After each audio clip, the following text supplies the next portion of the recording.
Action से घबराया पाकिस्तान।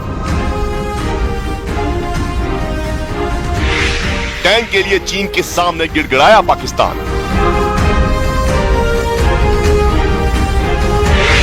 कंगाल पाकिस्तान को मिला चीन के हथियारों का साथ। पहलगाम हमले के बाद से ही भारत के एक्शन से पाकिस्तान थर थर कांप रहा है। पाकिस्तान को इस बात का अंदेशा है कि उसके ऊपर कभी भी हमला हो सकता है।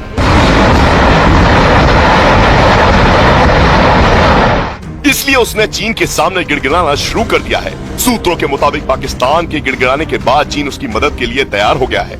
खुफिया एजेंसियों के सूत्रों ने बताया कि चीन जल्द ही टैंकों की एक शिपमेंट पाकिस्तान के कराची के लिए रवाना करेगा, जिससे इन टैंकों से पाकिस्तान भारत के ताकतवर टैंकों से मुकाबला कर सके।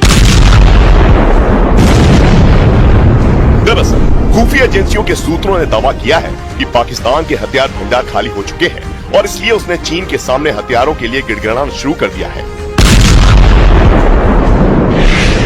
खुफिया एजेंसियों के सूत्रों ने दावा किया है कि पाकिस्तान के गिड़गिड़ाने के बाद चीन उसे VT-4 नाम के टैंक की शिपमेंट भेजने के लिए तैयार हो गया है। दावा किया गया है कि अगले हफ्ते चीन से कार्गो शिप यानी सामान ढोने वाला जहाज निकलेगा, जिस पर करीब 40 VT-4 टैंक मौजूद होंगे, जो करीब एक हफ्ते बाद पाकिस्तान के कराची पहुंचेगा।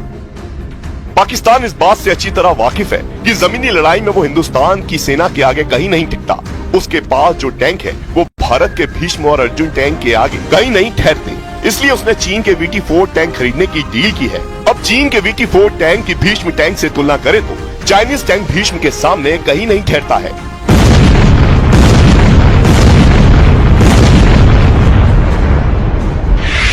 भीष्म टैंक में 125 mm स्मूथ बोर गन है तो VT-4 टैंक में 125 mm स्मूथ बोर गन लगी है। इंजन पावर की बात करें तो भीष्म टैंक में 1000 हॉर्स पावर डीजल इंजन है तो VT-4 टैंक में 1300 हॉर्स पावर टर्बोचार्ज इंजन है। क्रू मेंबर की बात करें तो दोनों में 3-3 क्रू मेंबर रहते हैं।